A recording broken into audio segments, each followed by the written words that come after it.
I'm Steve Erickson at the Canadian Lacrosse Hall of Fame. The building was opened in May of 1967 and holds an awful lot of history for Canada's national summer sport. If you come down, you'll see old photographs, sticks, trophies from past and present, and of course recognition for those individuals in the Hall of Fame. Each year, the Board of Governors select individuals in 3 categories: box players, field players, and the builders category. This year being no exception. And we were there to catch the highlights.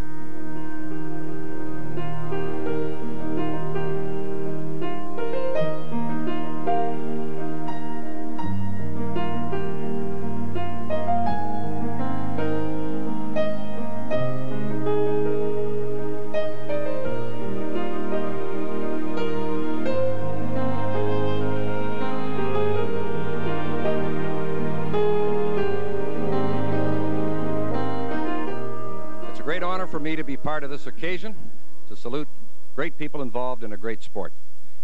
And I will start right off with the first inductee tonight, a long career as both a coach and an administrator in and around Peterborough, Ontario, great sports town. He first became associated with the game when he joined the coaching team of the minor lacrosse school in 1960. So he's older than he looks. He became head instructor of the organization, a position he held for 12 years. During that time, he also taught the game as a course instructor for the Ontario Lacrosse Association. Continued that position for 25 years. At the same time, he became an active coach, first at the Junior A level in 1973, then joined the fledgling Professional National Lacrosse League in 1974 as an assistant coach with the Philadelphia Wings, which has become quite a name in lacrosse. The next year, he was hired as head coach of the Maryland Arrows, also of the NLL. With the demise of the Pro League, he returned to Peterborough and coached the juniors for another 2 seasons. He began a field lacrosse career in 1978 as an assistant coach to Canada's national team and was with them when they won the World Championship that year. He continued with the field game as a coach of the Thomas A. Stewart Secondary School team, which he headed for 14 seasons, and in that time he won 2 Ontario provincial championships. The city of Peterborough honored him in 1988 when they named him as the city's Lacrosse Hall of Fame. Great contribution to our game. And it's a great pleasure to induct him to the National Lacrosse Hall of Fame. Please welcome a 1995 Builder inductee, Don Barry.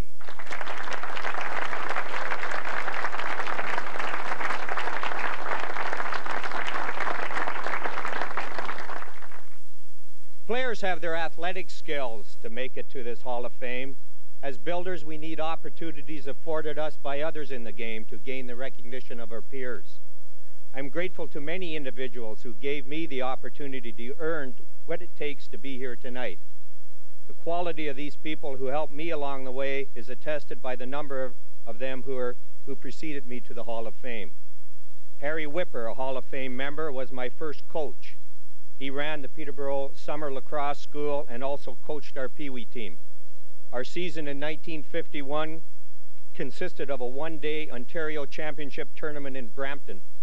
The night before, Harry and his Peterborough Timberman teammates had won the right to come here to Vancouver to play for the Man Cup. You can imagine how much he wanted to get up early that next Saturday morning to drive some 12-year-olds across Toronto to play lacrosse. He did, and brought along a teenage assistant, Bob Allen. A few years later, I remember 2 individuals who gave of their time to keep minor lacrosse going in Peterborough when it was in danger of collapsing. They were Bill Post and Edgar Woody Woodcock. Besides their time, they frequently dug into their pockets to buy equipment and pay for meals when our teams traveled out of town. My brief and uneventful playing career took me to Sorel, Quebec in 1965. With Harry here. Our coach was John Ferguson at the pinnacle of his playing career with the Montreal Canadiens, and he coached lacrosse as he played hockey. He taught me that dedication and determination will pay off if one stays the course. Also his philosophy, by his actions more than anything else, that winning teams always have players who are there to maintain are there mainly to create a safe working environment for the more talented ones, has remained with me. Cy Coombs. another Hall of Famer, gave me my first chance to coach. Over a period of time in both hockey and lacrosse, he impressed upon me the value of fundamentals. He would drill the basics until they became instinctive, and then on that solid foundation, work on the skills. Ironically, a few years later, Cy, along with Bill Coghill, played for me in the National Lacrosse League. Jack Gibson, the manager of the Maryland Arrows, gave me the opportunity to experience the most exciting 2 years in lacrosse that I had. Coaches can teach skills, but talent is something that happens. And Peterborough produced talented players. And those of us lucky enough to coach in that environment were there to hone the skills. The determination and dedication was a given with the Peterborough players. With that mix, it was not surprising some of the phenomenal teams led by some great athletes resulted. I mentioned some of the players on those teams: Bob and Jim Wasson, John Grant, Brian, Paul, Doug and Kevin Evans, Larry Floyd, Randy Bryant, Joe Hiltz, Andy Ogilvie, Jeff Hartle, and my brother Tim. And of course, I'm excluding many others that I just haven't got time to name tonight. There is no doubt many of them will join us in the hall in later years. The one person who has done the most for my career from that Saturday morning in Brampton, when he took a bee stinger out of my finger so I could get my lacrosse glove on and play my only game of the season that year, to today when I consider him a true friend, is Bob Allen. Thanks to Bob, I experienced the World Field Lacrosse in England, had an opportunity to be involved in the formative years with the Ontario and Canadian lacrosse coaching programs, and to be part of the inaugural year of the Professional National Lacrosse League. Bob showed me class and lacrosse can coexist. From my remembrances of his day as a player in Miller Bowl to that rainy Saturday afternoon on the field in Stockport, England, and Dave and Doug will remember that, when he created a world championship team from a bunch of Canadian box lacrosse players. Bob exemplified the best of our game. From even to this day, I can remember how Bob, in the closing seconds of overtime in the gold medal game, with Canada holding on to that 1-goal lead over the powerful Americans, he still had the presence of mind to keep that emotional scene on the sidelines under control. You don't learn that stuff at seminars or from coaching manuals. In closing, I want to thank my family and all the people I have met along the way, players, coaches, management, and even the odd referee. You all played a part in getting me here today. Thank you.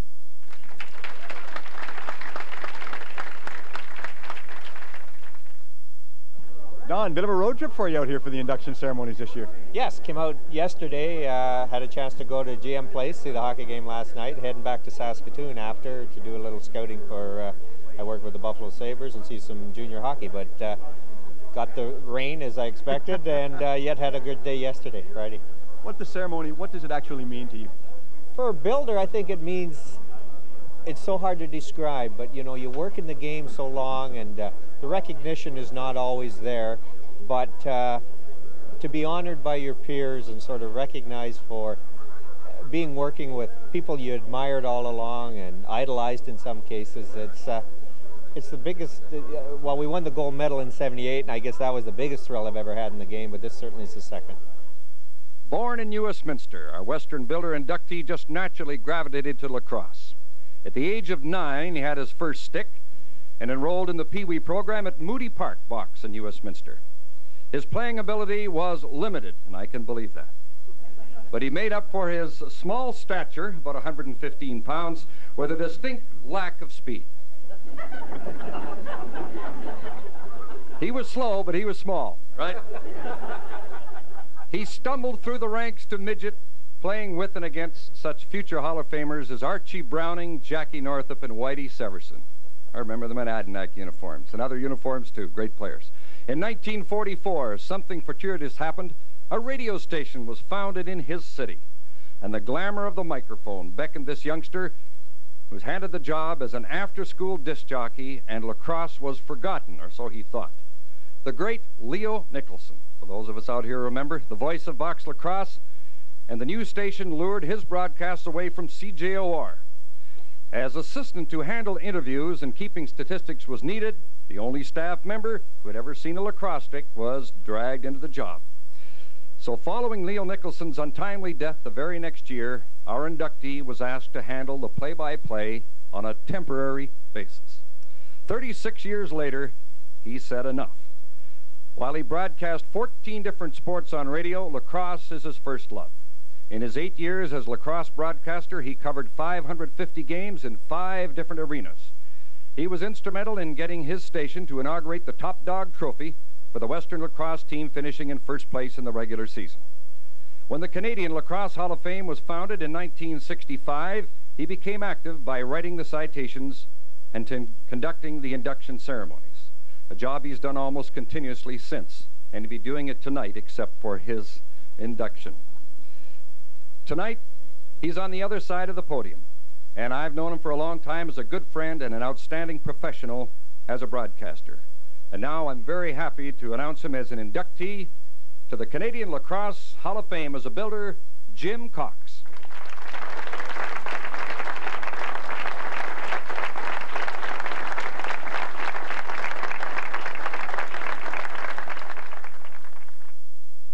Chairman Murray, Assistant Mayor Casey, head table guests, fellow inductees, fellow members of the Canadian Lacrosse Hall of Fame, ladies and gentlemen. Fellow members of the Canadian Lacrosse Hall of Fame. Has a nice ring to it, doesn't it? It's kind of amazing to feel that the accomplishments so long ago are being recognized and placing me in the category of such recent builders as Jack Fulton, Wally Donaldson, Bill Armstrong, Dorothy Roberson, Stan Shillington, Lou Morrow, and some of the old original people who developed the game back when I first started broadcasting: Fred Hume, Pat Maitland, Gene Dopp, Andy Paul, and of course my mentor Leo Nicholson. Very humbling, actually. Somebody asked me one time, you've stood up here, you've seen so many people come into the Lacrosse Hall of Fame, how do you think they feel? And I said to myself, I wonder. Well, now I can tell you. It's halfway between elation and humility. I'm not quite sure how far in between, but it's in there somewhere. And it's kind of a sobering thought, because you know you didn't get here by yourself. You got here because a lot of people helped you along the way. And I'd like to thank tonight Jake Trotzik, former Salmon Valley player, who came up with this weird idea that I should be in the Lacrosse Hall of Fame. Thank you, Jake, for starting the ball rolling. I'd also like to thank the selection committee on the Hall of Fame board, because that what I did so long ago could still have an influence today is really quite gratifying and quite remarkable. I'd like to thank the curators of the hall, Archie Miller and Valerie Francis.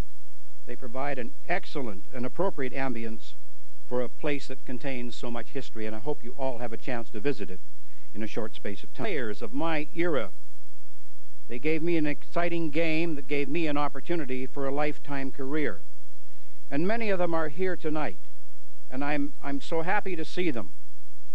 There's Joe Durante, Mel Jones, and 3 brother combinations that, well, are something special. There's John and Roy Cavillon, there's John and Fred Douglas, and there's John and Marino Servi. And these guys, along with somebody like Whitey Severson, provided us with so much entertainment that made my job so easy. If I may be permitted just one brief story, Mr. Chairman, it involves Fritzy Cavillon. Fritzy, of course, had the reputation of being an instigator, I guess is the polite term. Fritzy loved the game, and he played it with all his heart. He was a penalty killer par excellence. Nobody, I think, could rag the ball and take so much punishment as Fritzy did. He wasn't an aggressive guy, but he was big, and he pushed people around a little bit. And Fritzy didn't quite take to that one night, and they happened to end up exchanging blows deep in the far corner of the forum floor. And it went on for quite a few minutes until the referees finally broke it up. And as they were jogging off the floor, almost side by side, they got within to about 20 feet of the penalty box, and all of a sudden, Norm Baker fell head over heels because guess where Fritzie's stick had suddenly arrived? The fight was on. I think they were both thrown out of the game and ended up at the Princeton together before everybody else did, but however, that's another story.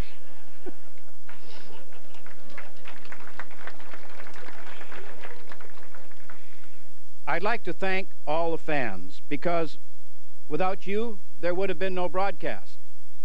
And without a broadcast, there wouldn't be, well, I think you get the picture. I'd like to thank all my family who put up with a tremendous amount of disruption in the household routine so that Dad could get to the arena well before game time. To our sons, Colin and Keith, and our daughter Cheryl, all of whom are here tonight, thanks for your months of understanding and patience. To our daughter-in-law, Louise, the mother of our two grandsons, Guthrie and Ethan, thanks for you being here tonight. But most importantly, thanks to my wife, Louise, who, despite having to rush meals and ready children for all sorts of activities, never once kept me waiting when we were going to a game, sometimes hours early.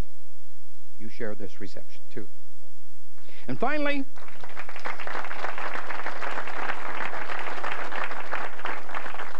thanks to all of you here tonight, because without you, this reception would not have been what it is. And I think all of the other inductees will share my compliments to you, because you made it a most memorable evening for all of us. Thank you.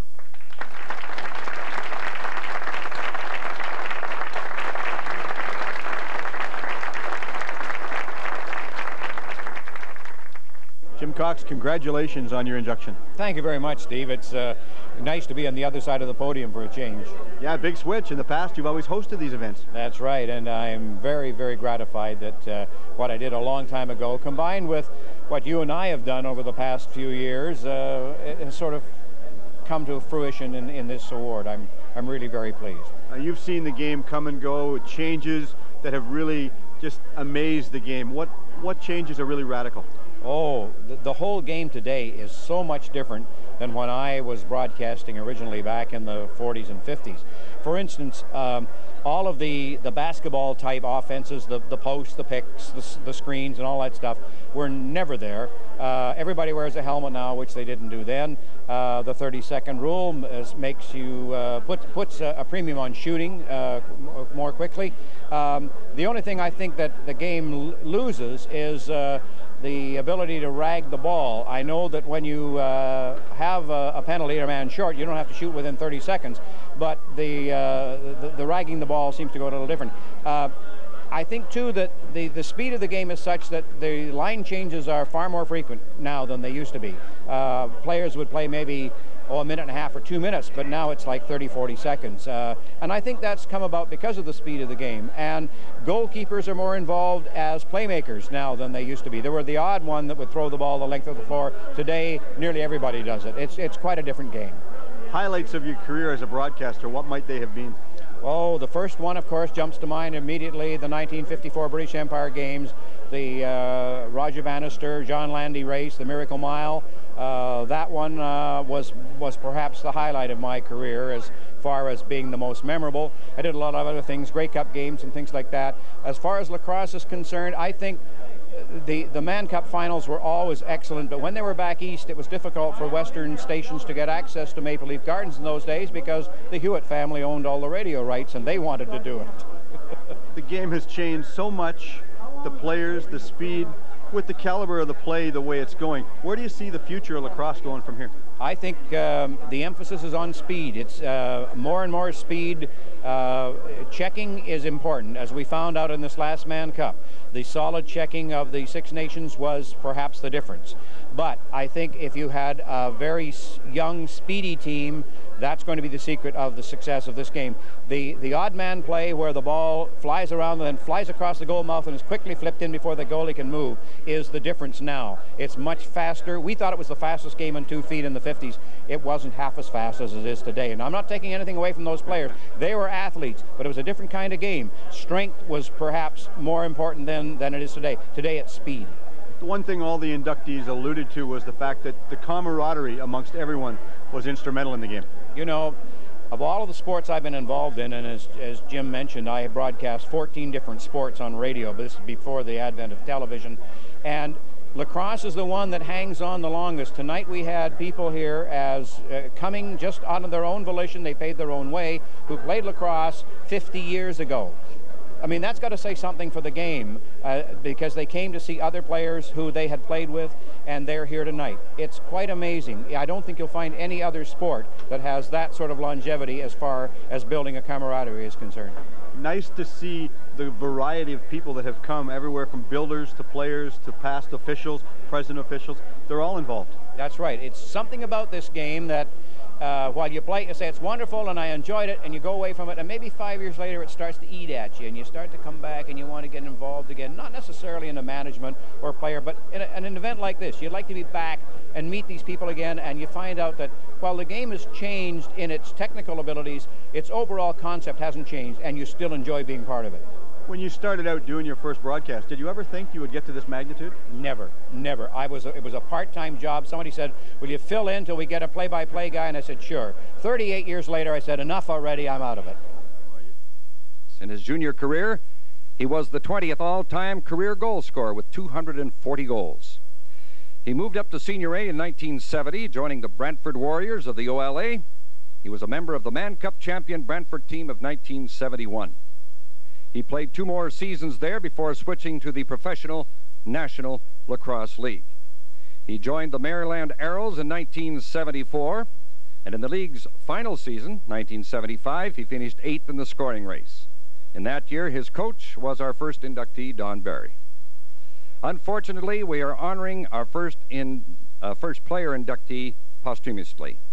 Nonetheless, his exploits will be chronicled where it belongs, in the Hall of Fame, as we inscribe with that name Bill Coghill.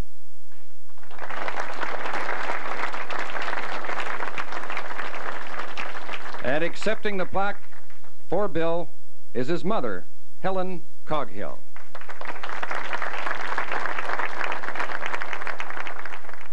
I am honored and happy to be here tonight. Billy was a gifted lacrosse player, and I know this night would have been the highlight of his life. On behalf of myself and my sister Hilda, who is here, and all my family in Toronto, I am very honored and happy to accept this award. Thank you very much.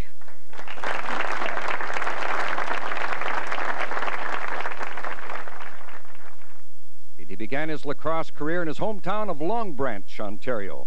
When he reached junior age in 1953, he was promoted to the Long Branch Monarchs Junior A team. His presence as goalkeeper helped develop the club into a national champion. They won the Minto Cup in 1955, the first of 2 Canadian junior championship teams of which he would be a member. His senior career began with the Port Credit Sailors in 1960. In his first year, his club won the Canadian Senior Championship, the Man Cup, and he was named the Mike Kelly Medal winner as the most outstanding player in the series. And what a great award that is. When the Professional League had its first incarnation in 1968, he joined the Toronto Maple Leafs, and they played 3 seasons for the Leafs in pro lacrosse. His teammates called him dedicated and competitive. His opponents found that he was very quick and agile for a big man, and to their dismay, he could throw that long floor-length pass with accuracy. He picked up many assists as a goaltender. He was a pressure player and was truly an outstanding goalkeeper in Canadian lacrosse. Unfortunately, he is ill and unable to be with us tonight, but we want you to salute a new inductee to the Canadian Lacrosse Hall of Fame, Dave Porky Russell.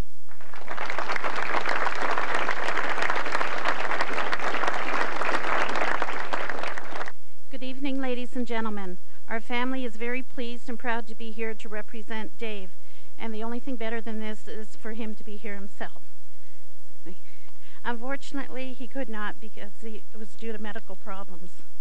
I will read you the speech he has prepared. Board of Governors, Canadian Lacrosse Hall of Fame. Thank you for the honor of being elected to the Canadian Lacrosse Hall of Fame as a player.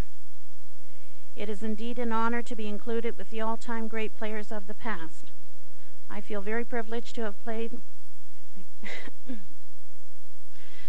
lacrosse, and to have my efforts recognized in this manner is most gratifying. As I reflect on my career, there are many people I would like to thank. The players, the coaches, the executives for the teams whom I have played. I have fond memories of them and take a part of each one of them with me to the Hall of Fame. I would also like to mention the support of my family, my mother and father, my sisters Mary, Tilly, Evelyn, and Irene, and my brother Richard. Only my sister Irene survives. My wife Evelyn gave me the love and support to pursue my lacrosse career. We raised 5 children who all played lacrosse at one time or another. They are Karen, Frank, David, Jim, and myself. Thank you, Evelyn. Glenda, thank you for giving my speech tonight. Thank you, Evelyn and Brian, for accepting the award on my behalf. Mr. Chairman, committee members, thank you once again for my entry into the Canadian Lacrosse Hall of Fame. It is an honor that I am very, very proud to accept. Respectfully, yours in lacrosse, Dave Porky Russell. That's it. Sorry.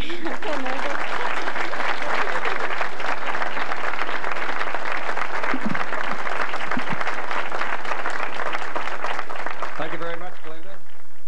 Number 5 on our list is a Western player. Our first Western player inductee, also a goalkeeper. He started his minor lacrosse in the North Burnaby program, moved up to their highly regarded Cablevision junior team of 1967. We're getting into the modern era now. It was the beginning of an illustrious career. In his first year of junior, he won the top goalie award in all of BC, was named to the first of many all-star teams he was to be honored to be listed for in the future. In 1970, he repeated those 2 feats, and he added the league's most valuable player award as well. During his final junior year, he began playing some games with the senior Burrards, beginning an association that would last 13 years. In that time, he played 220 games for the Big Blue, with a lifetime shots stopped average of over 75% and an outstanding playoff record over 77%. No wonder he was twice chosen in the playoffs as the most valuable player. In 1973, he won the Leo Nicholson Trophy as the league's top goaltender. 4 times he was awarded the Maitland Trophy, and this is a special award as the league's outstanding player and contributor to the betterment of box lacrosse. He skipped east for 1 season, joining the professional Montreal Quebecois of the National Lacrosse League. There, too, he certainly was a standout, leading the league in goalkeeping statistics in 1975. He then returned to the West, completing his career with his much-beloved Burrards, who retired his number, 29, and that's a great honor, and that ceremony took place in 1982. Among the most recent accomplishments in which he's been involved is the birth of his daughter, Allison, and congratulations, Patty. She had something to do with it, too, and that was just a while back on October the 10th, a great day in their household. And he was a steady, reliable, dedicated player. And his teammates found him extremely a popular guy to be around, and always performed well in front of them, too. And the opponents certainly respected him as well. He also contributed a lot to the game, I'd like to say, as a coach as well. Last time I saw him was at the Spectrum in Philadelphia at a hockey game the night before the Wings drew as many fans as the Flyers. So at this time, we'd like to salute an outstanding goalkeeper and a fine man in the game of box lacrosse, a new member of the Canadian Lacrosse Hall of Fame, Dave Evans.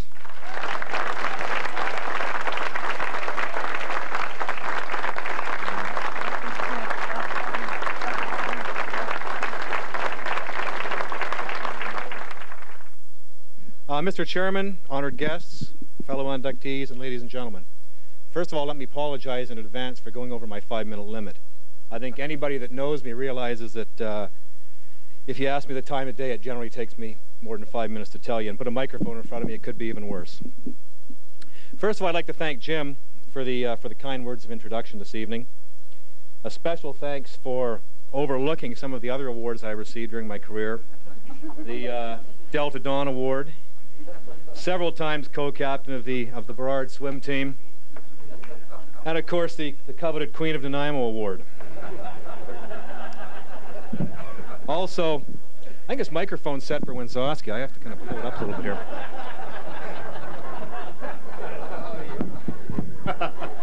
Also, any of the applause for me that was for our daughter Allison's birth, as Jim mentioned, should be dedicated to my wife Patty.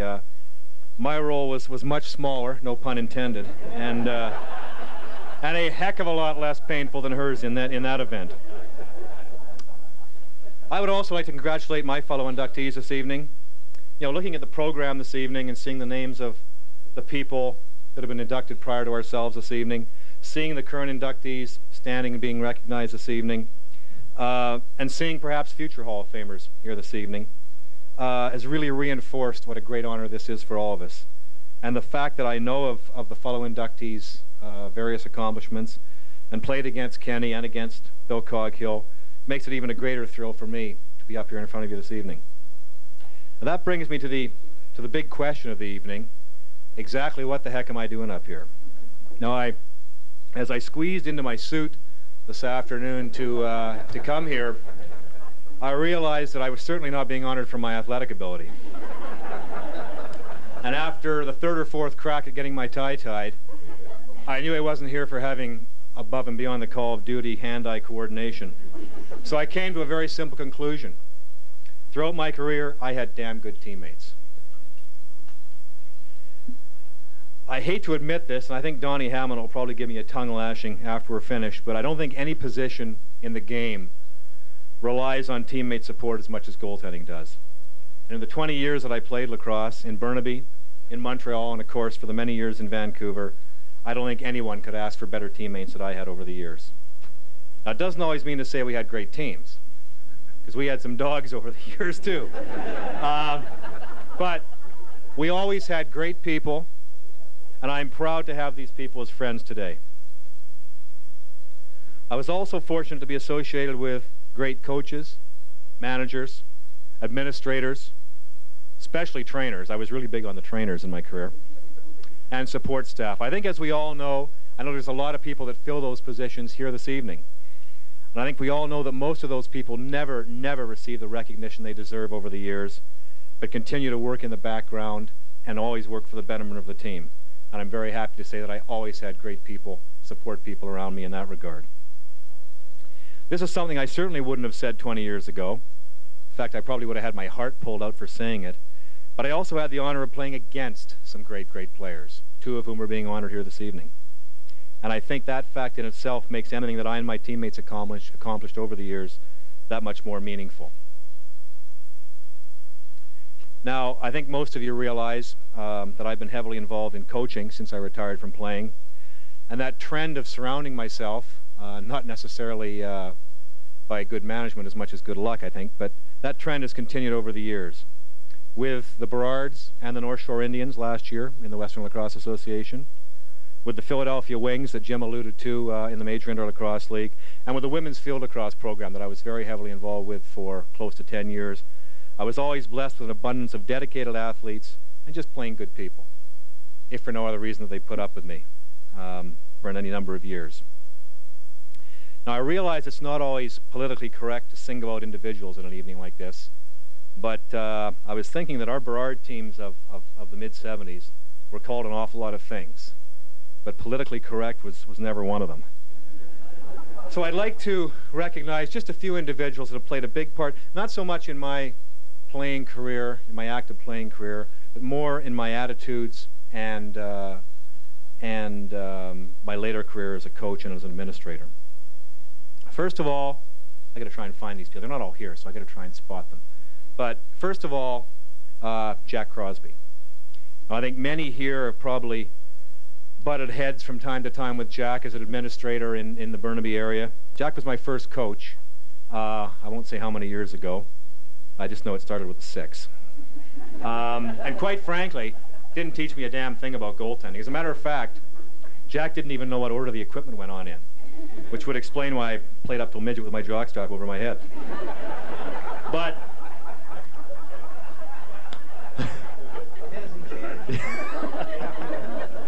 the thing I got from Jack, though, hopefully at least, is his addiction to the great game of lacrosse. I don't think, anyway, as much as I like to think I'm in love with the game, and I'm addicted to the game, and I'm dedicated to the game. Nobody is as dedicated and as in love with the game as Jack is. And I hope I received that from him, and if I did, I'm truly grateful for it to Jack. To Donnie Hamilton, I learned a heck of a lot more about goaltending from Hammy than I did from Jack Crosby, I'll tell you that. One thing I didn't learn to do, though, two things actually. I never did learn to tie my tie properly. Hammy spent my first 2 years tying my tie for me. Never learned to whistle through my teeth like Hammy could do. But something I learned from Donnie Hamilton that had nothing whatsoever to do with goaltending, or not certainly directly, is I learned the importance of being a team player first and a goaltender second. And I hope that I was able to carry that attitude throughout my career as a player and as a coach. To Peter Black and Ross McDonald, they were my first two coaches in senior A lacrosse. I learned so much about coaching from them. From Peter, more of the technical aspects of the game. How to run a practice, how to run the bench, how to whack a stick on the on the side of the boards and make a goddamn hell of a racket. From Ross, I learned how vital it is that everybody, no matter how small their role may be in a team, is important with team success, and they must know about it. But from both of these guys, I learned that no matter how intensely we played, practiced, worked at our game, and took pride in our game, we also had a heck of a lot of fun doing it. And that was always the bottom line. And I have never enjoyed myself as much as I did my years in Vancouver. Now, Murray alluded to Dorothy Roberson, whom I would like to wish well this evening, and I think on behalf of everybody else. I think most of the people in this room have been touched either directly or indirectly by Dorothy's involvement in lacrosse. And her importance to me was in my involvement later after I quit playing with women's field lacrosse. Now, as most people that get involved in coaching, or not most, but a lot of people that get involved in coaching, you get conned into it, you get sucked into it. And that's pretty much what happened with me in that program. And I got conned into it and sucked into it by Dorothy. And I ended up staying 10 years with the program, and I had the pleasure of working with probably the most dedicated group of athletes I've ever had the pleasure to work with. And none of that ever would have happened without Dorothy's support and influence. And finally, or almost finally, in 1987, as Jim mentioned, I was back coaching in the Major Indoor Lacrosse League in Philadelphia on what was originally to be a one-year experiment. Now, 6 pretty successful and fun-filled years later, I was still there. And that was largely due to the assistance and friendship of Michael French. Now, that's a name that's not known to too many people. You're probably more known to the Eastern people than it is to the Western people. Mike was the general manager in Philadelphia when I was there. He also played on the Brampton team that we beat in the 77-man Cup, and I certainly take every opportunity to remind him of that. But it was 6 very successful years. We won some championships, traveled a lot, made some great friends. But by far the most important event of those 6 years was meeting the lady that became my best friend. I knew I'd do this. Sorry. And eventually my wife. I'd ask her to stand up and be recognized, but I know she'd be embarrassed. But for this, I'm internally grateful to Mike French. Far and away the best thing I ever came out of in the Major Indoor Lacrosse League. Finally, to the most important people in my life, my mom and dad.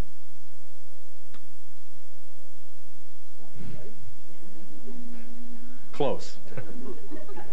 No, actually, the comment was made, not my wife. My wife never had the pleasure or displeasure of seeing me play, so she actually believes all this stuff. So if I'd ask her indulgence, let's try and keep it that way till at least till the end of the evening. But over the years, I'm sure that privately my folks shook their head in disbelief at some of the things I did, some of which were largely influenced by my teammates and one of my best friends, Ron Bacardi. And some of the decisions I made. You know, like, you're going to Philadelphia to do what? For how long? And they're paying you what? Oh, it's American funds. But the thing is, as much as they may have shaken their heads in disbelief at some of these decisions that I made, they were always there with open arms, open hearts, and more often than not, open checkbooks. And no one could possibly ask for more supportive parents.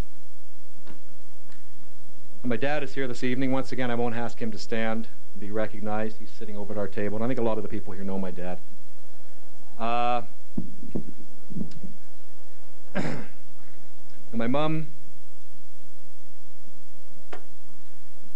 sadly passed away the day after Allison was born, after our daughter was born. So obviously it was an emotional roller coaster for several days for myself and my wife and our whole family. But one of the last memories I have of my mom before she took ill was when we told her of my induction into this Hall of Fame. Now, the joy in her face and the pride in her face is something I'll remember forever and ever. And I'd like to thank the entire lacrosse community and the game of lacrosse itself for allowing me the opportunity of having that memory. And as Jim said, I'd like to thank everyone here tonight for making this night so special for me. Thank you.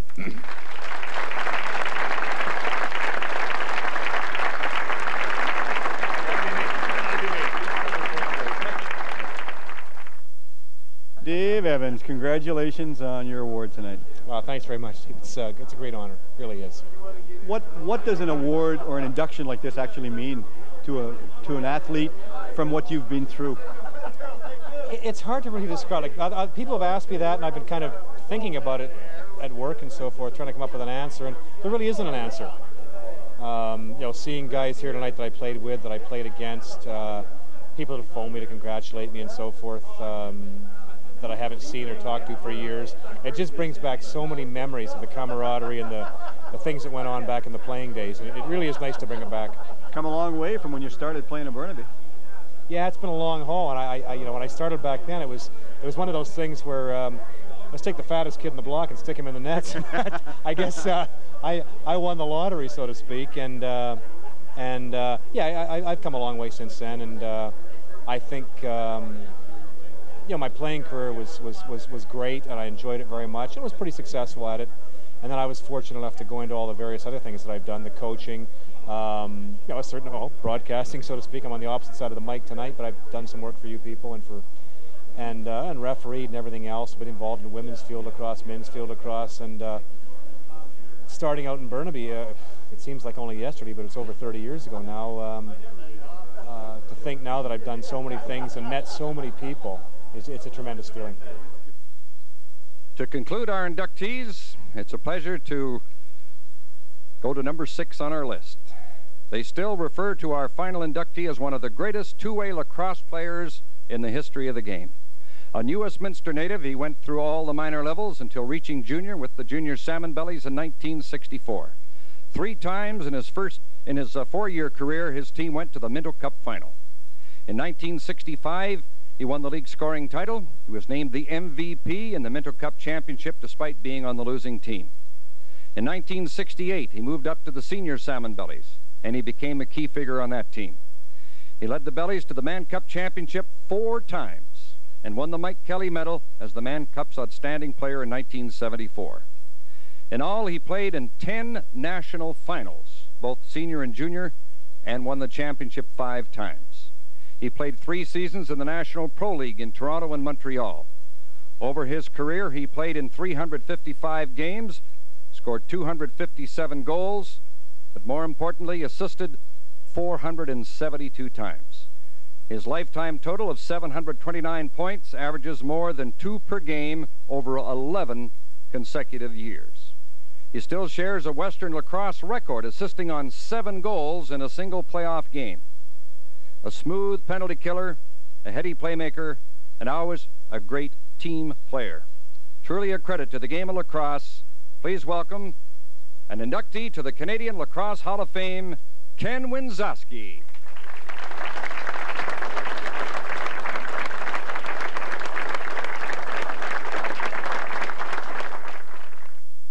To be the last of so many speakers that have been so eloquent is bloody tough.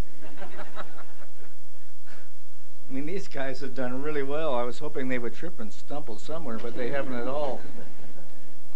I'd like to thank the head table for being here this evening. It was great fun. The the feeling to go in the same dressing room with some of the people, or with the people I played with, the blessing. To have Paul Parnell and Cliff Sepka, I won't talk about Goss because I've known him for 40 years, was amazing stuff. Very, very heady stuff for me. We had fun playing the game to the best of our ability.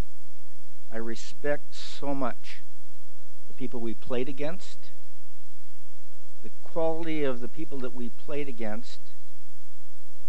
Unfortunately, Dave has already mentioned something about that, but I want to mention it again. It's lifted us higher. They were so good that we had to be better, and they forced us to be better. To Mrs. Coghill, he was a hell of a player. And I'm not going to say much more than that.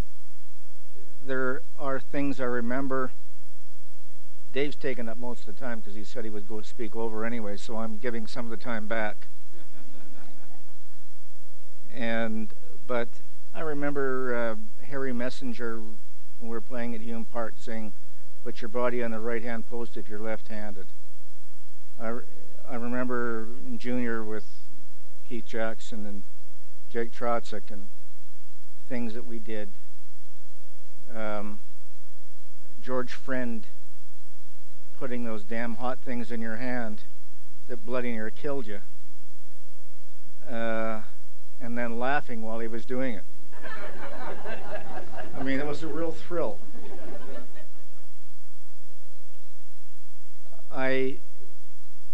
And I don't like keep using the word I, because I want it to be we the Salmon Bellies. Had the good fortune to wear number 12 in lacrosse. I wore number 12 in everything. We played lots of sports. And I wore it because of Jack Bionda. I admired him so greatly. And I wore it in everything. I wore it in hockey, I wore it in football, I wore it in soccer, I wore it in everything. And to be in the same dressing room with Jack Bionda one evening is a quick anecdote. I'd played about 5 games with the seniors while I was still a junior. And Bionda came in the room, and he was playing with us that evening. He didn't come with us over to Victoria. He'd come separately. And from the time he walked in the room until the time he left, I never said a word, because it wasn't my place. And to be included with the people I've mentioned, the guys in the back of the bus, Tori and Tyler and Ollie, you got Lurch and Eddie Goss, such fine people, such great competitors. We ran as hard as we could because we had to try and keep up. And they lifted us up always. It was great fun, and I thank you so much for this honor this evening. I didn't realize it would be as special to me as it actually is, and I'm very thankful for you all being here this evening. I'm very thankful for, one of the things I wanted to mention, because those guys have done so well. There's a very important part about winning in any sport, and that's the management that you have. And when we played, and with all due respect to the other managements out there, I think we had just the bloody best. We had the guys that tried so hard all the time, worked so hard all the time, in a thankless job in many cases. People didn't appreciate it. The guys got the glory, but the people that ran and worked for the organization deserve so much credit for us, because we were a pretty successful organization, and are. I would like to finish with saying that this is a great honor for me. My wife, Gail, if she had met me when I played, wouldn't even have dated me, let alone marry me. But the most important thing is this is a tremendous honor, but the thing I will remember always, for me, is I was a salmon belly. That is my greatest honor. Thank you very much. I appreciate it. Good night.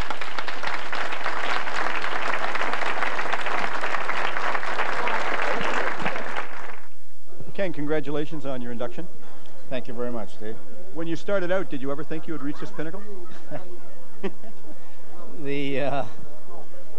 If you want me to go through it forever, I would have thought it was impossible.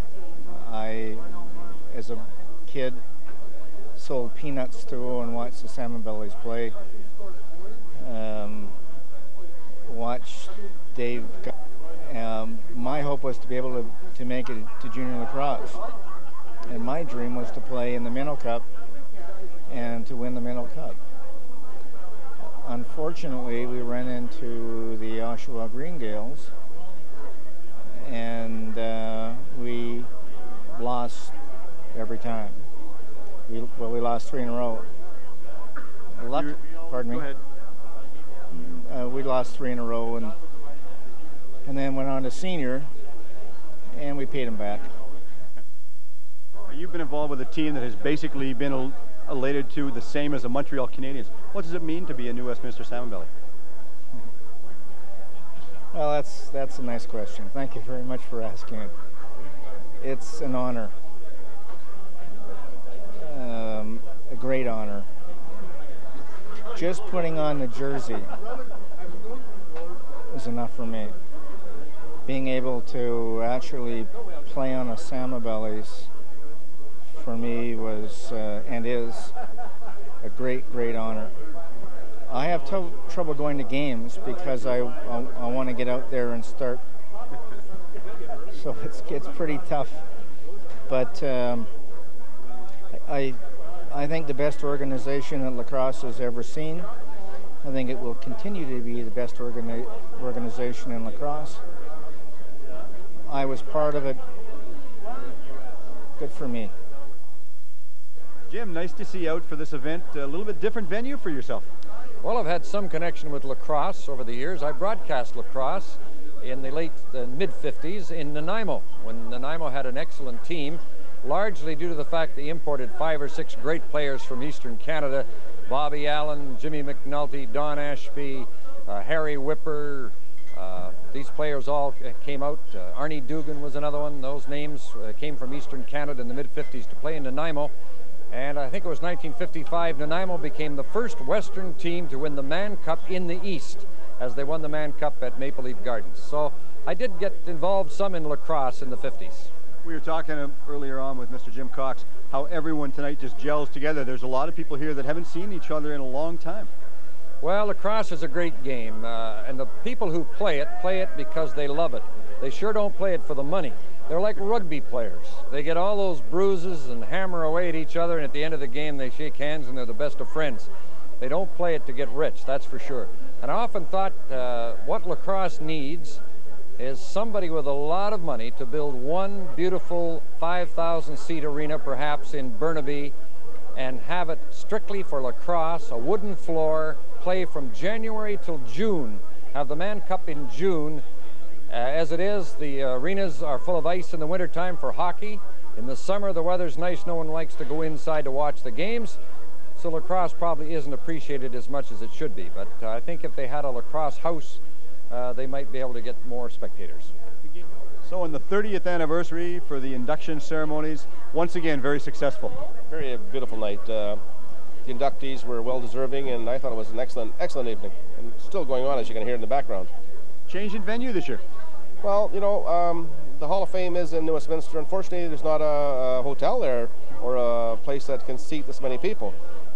We had to go to a place that we've used before for the 100th birthday party of the BC Lacrosse Association. It was successful then, and again successful tonight again here. We hope that New Westminster can find a bigger building that we can use. One thing I've noticed about everyone connected with lacrosse is over the years they've grown, they've played the sport, whatever they might have been, they always put back into the game.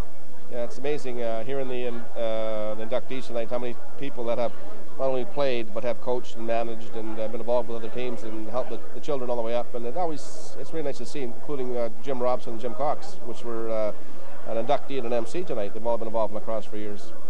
Highlight, Mr. Jim Cox was quite surprised and very emotional when he was going through his speech. You know, Jim Cox has been the MC at the Hall of Fame for forever. And the man can talk and talk and talk, and I can't believe how he was choked tonight.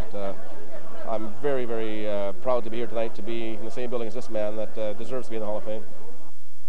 Randy, once again, very successful evening for everyone. Yeah, I think everyone truly enjoyed themselves, and I know the people showing up here were very appreciative of all the efforts of the volunteers, and I think it bodes well for the committee. Any comments on any of the remarks from any of the inductees? No, I thought they all held themselves really high esteem, and truly enjoyed it, and I'm glad the Eastern people had a good time.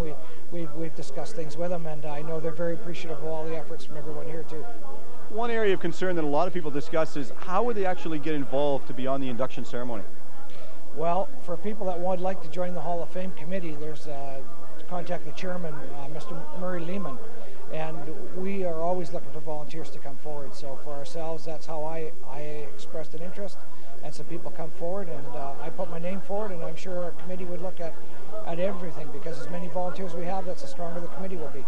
Randy, we want to thank you very much for having us here. Once again, as always, very successful evening. Well, from all of our committee, we wish to thank Rogers. They're a big supporter and a big contributor, and this goes out to a lot of people, and it's very important for our game, and we wish to thank you. On behalf of Rogers Community 4 Sports, we congratulate those individuals selected into the Canadian Lacrosse Hall of Fame. We invite you to come down and look through this magnificent complex. It holds a lot of history for Canada's national summer sport. And I haven't finished my tour yet, so I'm going to do that right now. Thanks for watching. I'm Steve Erickson.